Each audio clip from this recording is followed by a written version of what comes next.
original Marty footage that was deleted after 6 weeks of filming. Back to the Future originally starred a completely different Marty McFly. Eric Stoltz filmed for 6 full weeks, performing every major sequence in the script, including all the 1955 school scenes, fight scenes, and even the DeLorean time jump moments. Crew members described his performance as intense and dramatic, which created a tone that did not match the playful adventure the directors wanted. As the footage piled up, it became clear the movie was drifting towards something darker and less energetic. Michael J. Fox was the original dream choice, but had been unavailable because of family ties. Eventually, the producers made the shocking decision to fire Stoltz mid-production. The original Marty footage that was deleted after 6 weeks of filming. Back to the Future originally starred a completely different Marty McFly. Eric Stoltz filmed for 6 full weeks, performing every major sequence in the script, including all the 1955 school scenes, fight scenes, and even the DeLorean time jump moments. Crew members described his performance as intense and dramatic, which created a tone that did not match the playful adventure the directors wanted. As the footage piled up, it became clear the movie was drifting towards something darker and less energetic. Michael J. Fox was the original dream choice, but had been unavailable because of family ties. Eventually, the producers made the shocking decision to fire Stoltz mid-production. They had to reshoot nearly every scene, costing weeks of work and major budget losses. What is even stranger is that a few fragments of Stoltz remain. A handful of punch shots, over-the-shoulder sequences, and background reflections still show Stoltz's silhouette if viewed frame by frame. These ghost shots are the accidental remains of an alternate Back to the Future timeline that fans were never supposed to see.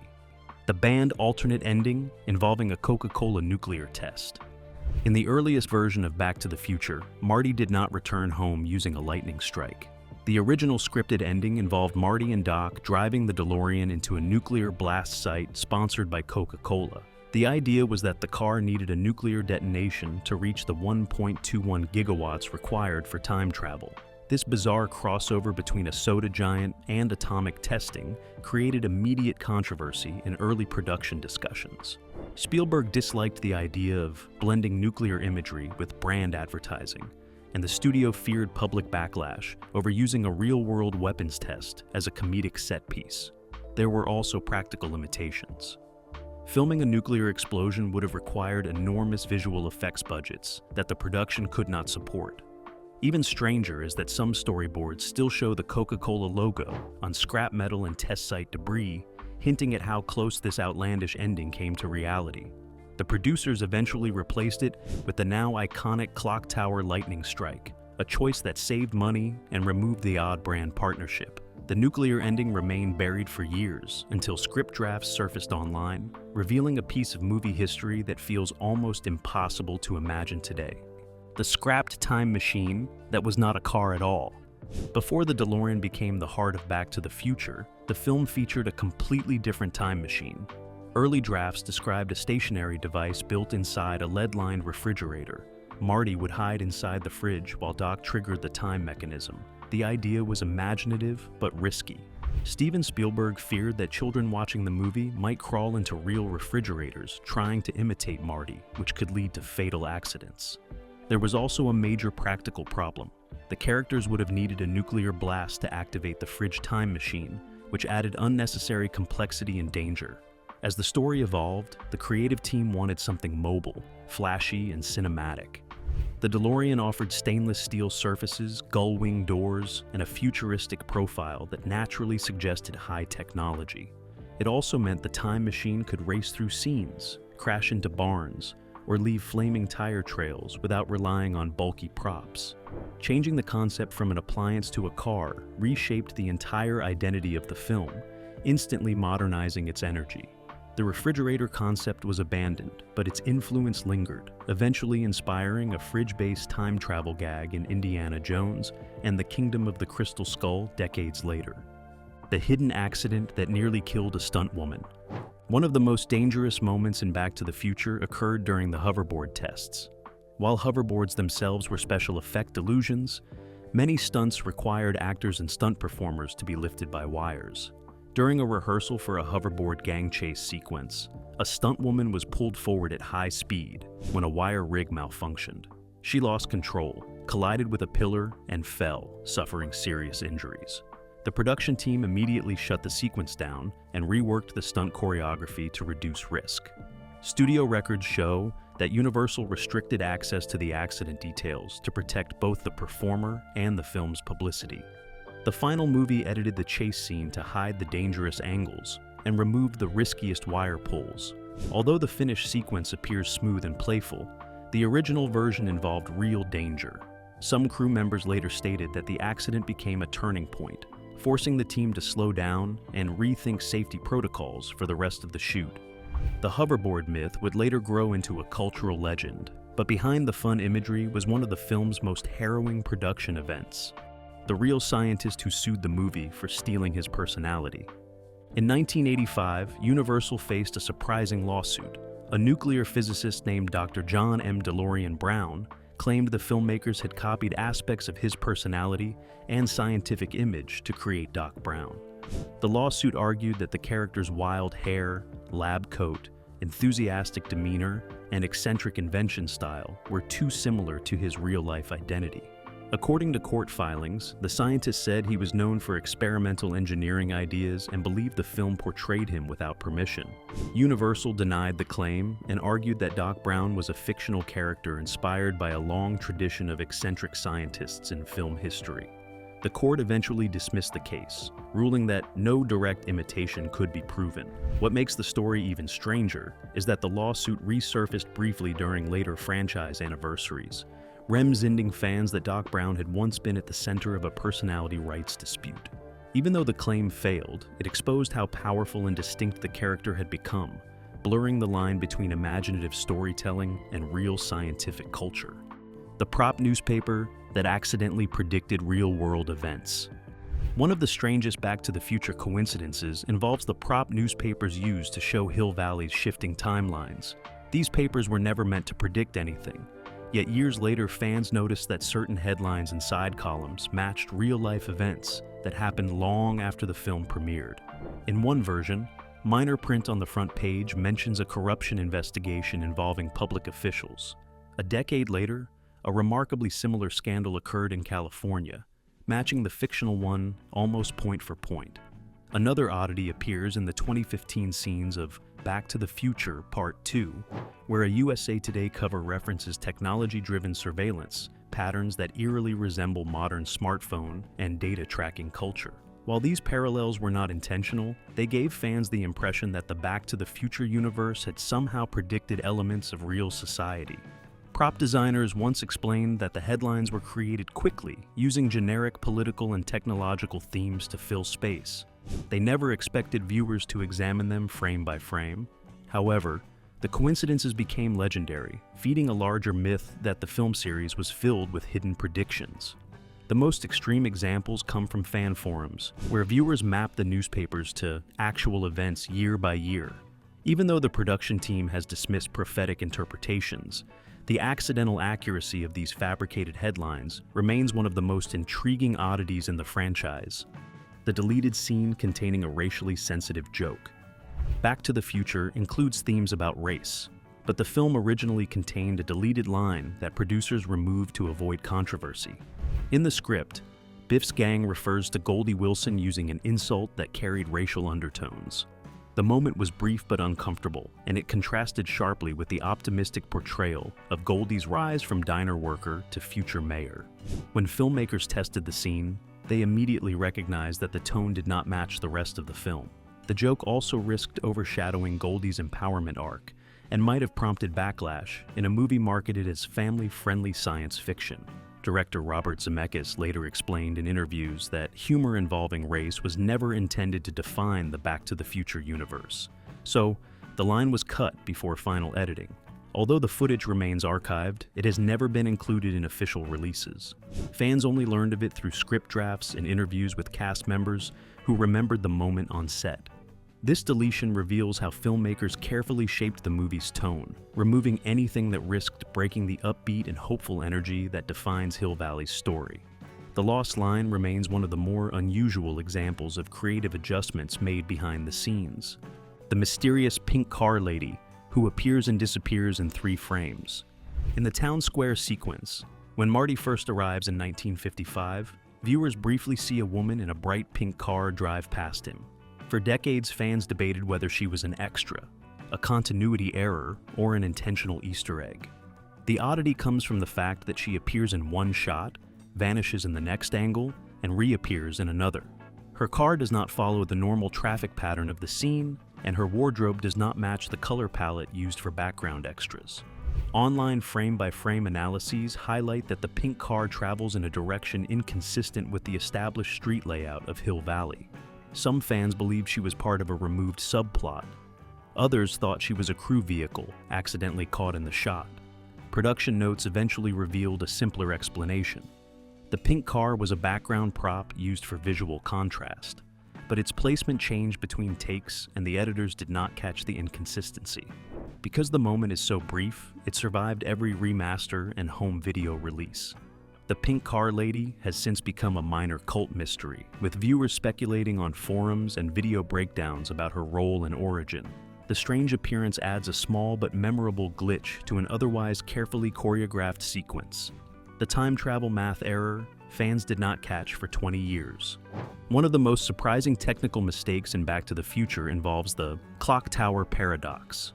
According to the internal logic of the film, Marty leaves 1985 at the exact moment Doc Brown is supposed to be shot by terrorists. When Marty returns to 1985 after altering the past, he arrives minutes before the attack occurs.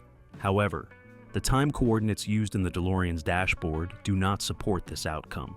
According to the displayed time settings, Marty should have appeared at a moment that makes the prevention of the attack mathematically impossible. Fans noticed the discrepancy decades after the film's release, pointing out that the timeline should not align with the events shown on screen. Even more curious is that the math error persisted throughout the sequels, where timeline logic becomes even more complex. Writers later admitted that accuracy in time calculations was less important than emotional payoff. They prioritized narrative tension and clarity over strict scientific logic. Because of this, the paradox was never corrected. This glitch reveals how the film's charm relies more on storytelling momentum than on precise temporal mechanics, and it remains one of the most discussed inconsistencies in fan communities. The crew member who accidentally appears in a key shot. During one of the courthouse square scenes, a reflection in a shop window briefly shows a member of the film crew. The individual is holding equipment and appears for only a moment, but the presence is unmistakable. This mistake remained unnoticed by most viewers for years because of the speed of the shot. The reflection is easier to identify in high-definition releases where background detail becomes clearer. Production crew visibility is one of the most common errors in busy outdoor scenes. Yet, Back to the Future is known for exceptional attention to detail, which makes this moment stand out. Editors later admitted that the mistake slipped through because reflections were harder to monitor when shooting on film rather than digital displays. Modern remasters have preserved the shot exactly as it appeared in 1985, meaning the crew member is now immortalized in the film's visual history. The moment has become a popular trivia detail among fans who enjoy pausing the scene to identify the exact frame. It serves as a reminder that even iconic films contain small imperfections that survive the final cut. The back alley set, that quietly reused a famous Western film lot. A surprising detail hidden in Back to the Future is that one of its alleyways was not built for the movie at all. It was part of a long-standing Western backlot used in classic Hollywood productions. Universal Studios had reused this location for decades, and sharp-eyed film historians later connected it to several well-known westerns from the 1950s and 1960s. The alley appears during Marty's early exploration of 1955 Hill Valley, particularly when he tries to orient himself after arriving in the past. At first glance, it looks like a normal street behind the courthouse square. However, the brickwork, door shapes, and roof lines match sets used in shows like Wagon Train and films such as The Man from the Alamo. Production designers confirmed that they combined old Western elements with new storefront facades to create a sense of layered history. This blending of eras gave Hill Valley a unique visual texture without requiring a fully built town from scratch. Even stranger is that the alley has since been repurposed in modern films, meaning a single corridor of buildings has quietly traveled through multiple movie genres. What begins as a small transitional shot in Back to the Future actually represents one of Hollywood's longest-running set evolutions. It stands as a quiet monument to the studio's practical filmmaking approach and the recycling of physical environments long before digital backgrounds became the norm.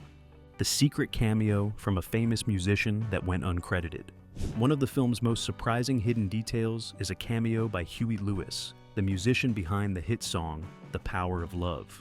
Although credited for the soundtrack, Lewis also plays a small on-screen role. He appears as a judge during the high school band auditions, where Marty's group performs. The cameo is brief and delivered with dry humor. When Marty's band plays a loud, energetic version of one of Lewis's own songs, the judge interrupts them and says the music is simply too darn loud. Many viewers never realized the judge was Lewis himself, because his appearance was understated and he wore glasses that altered his usual stage look. The filmmakers wanted to include him as a nod to his essential contribution to the movie's sound and identity. The cameo became one of the most beloved Easter eggs among fans, especially once high-definition versions made his face easier to recognize.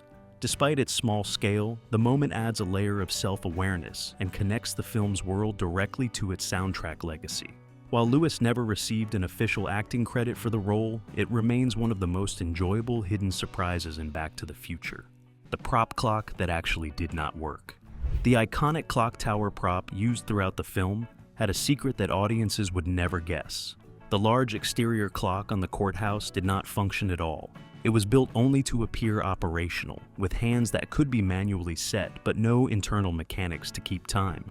The production team designed it this way because they needed full control over the exact position of the clock hands for multiple scenes, especially during the lightning strike sequence. Having a working mechanism would have created continuity problems and required constant resets. The clock's frozen position became a central plot point, so its artificial nature served the story more effectively than a functioning version.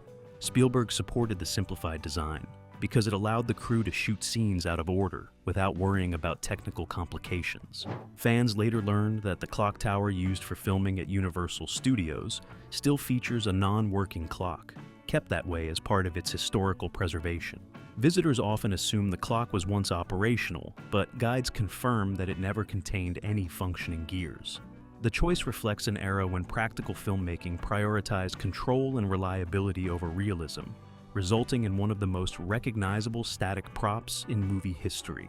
The Einstein the dog trick shot that was entirely fake. Einstein, Doc Brown's loyal sheepdog, plays a prominent role in the early experiment that demonstrates time travel. In the movie, Doc straps Einstein into the DeLorean and sends him 1 minute into the future. The shot appears seamless, as if the dog truly disappears and reappears in a flash of energy.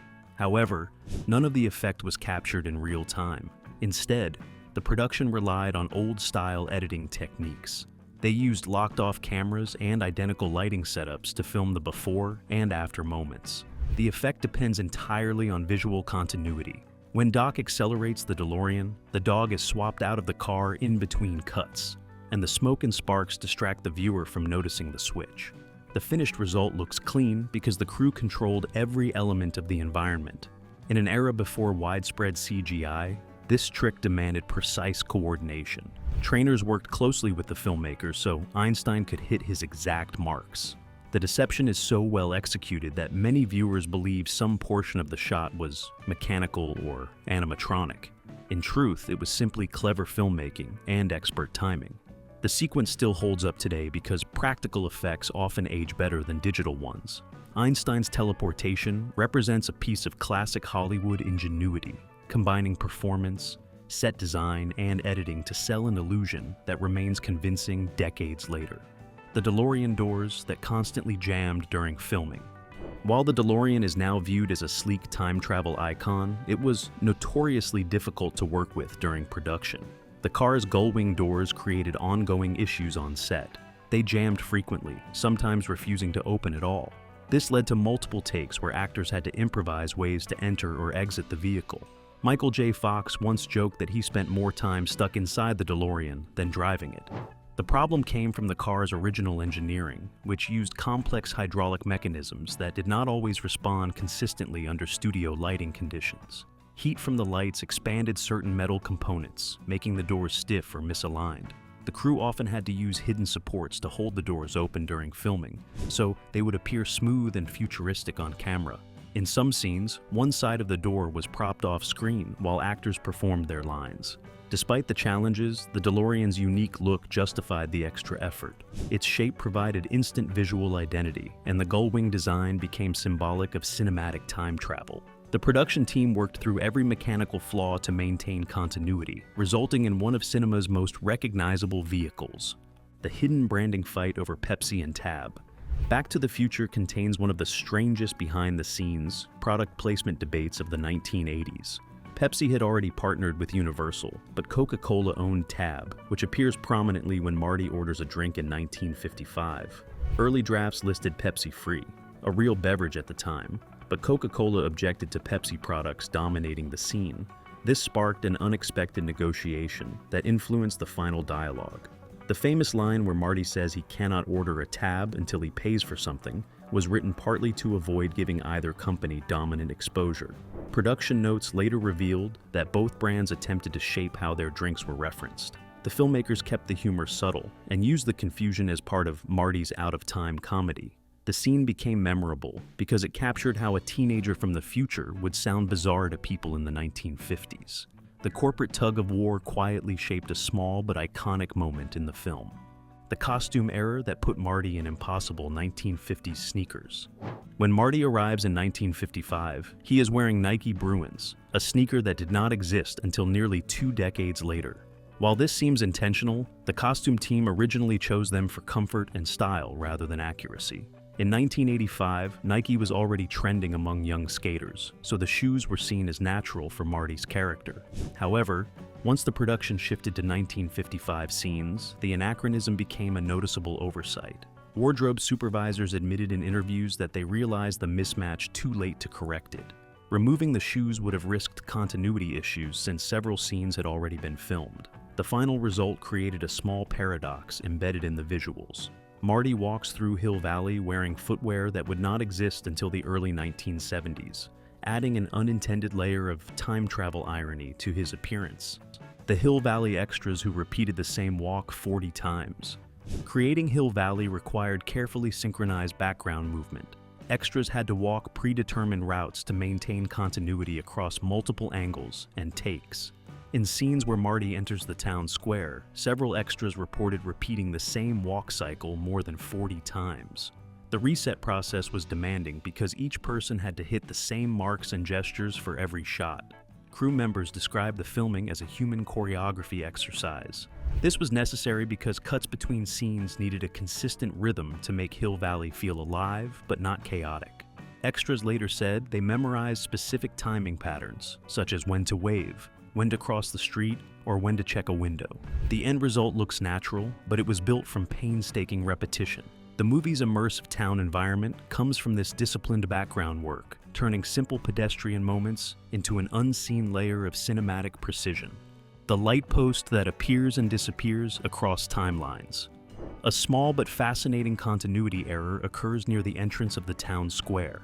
A light post is visible in certain shots of 1985 Hill Valley, but disappears completely in corresponding shots from earlier versions of the timeline. When the scene transitions from the restored timeline back to Marty's altered version of 1985, the light post inexplicably reappears. Fans discovered the inconsistency in high-definition versions where background details are more visible. The error likely comes from the decision to use different sections of the Universal backlot during reshoots. Because the crew focused on character blocking rather than background structures, the light post change slipped through. Although minor, the visual glitch became a popular example of how small set inconsistencies can create unintentional timeline paradoxes. It reflects how tightly the film's visuals are analyzed by fans decades later. The Twin Pines Mall sign that reveals a hidden time ripple. One of the most clever visual jokes in the film is the change from Twin Pines Mall to Lone Pine Mall, after Marty knocks down one of Old Man Peabody's pine trees during his first 1955 arrival. While the detail is subtle, it represents a full timeline shift caused by a single action. Many viewers did not notice the name change until home video releases allowed freeze-frame comparisons. The altered sign demonstrates how even a small event in the past can ripple outward and rewrite the present. The effect required two separate prop signs, filmed months apart, and the crew had to ensure that lighting, weather, and background vehicles matched the original footage. The result is one of the smartest continuity gags in the trilogy, designed to reward attentive viewers. The hidden joke printed beneath the out-of-time license plate. The famous out-of-time plate used on the DeLorean contains a tiny inside joke that fans rarely see. On the underside of the prop plate, the effects team printed a small coded message referencing their department initials. It was never filmed, but it remained on the prop throughout production and was discovered only when collectors obtained screen-used versions years later. The hidden text was placed there as a morale booster for the effects crew, who spent long nights fabricating custom DeLorean parts. Although the message never appeared on camera, it became a piece of franchise trivia and demonstrated how prop teams take pride in leaving personal marks on their work. These small touches turn production items into unique artifacts, deepening the film's legacy. Back to the Future remains a film that grows stranger, richer, and more fascinating the deeper you look into it. Behind every polished frame lies a world of abandoned ideas, hidden accidents, subtle jokes, and creative risks that shaped the movie's final form.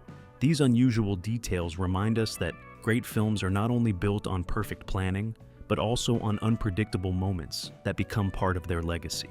The story of Marty and Doc continues to inspire new generations, not just because of time travel, but because the film itself is a time capsule of bold filmmaking choices.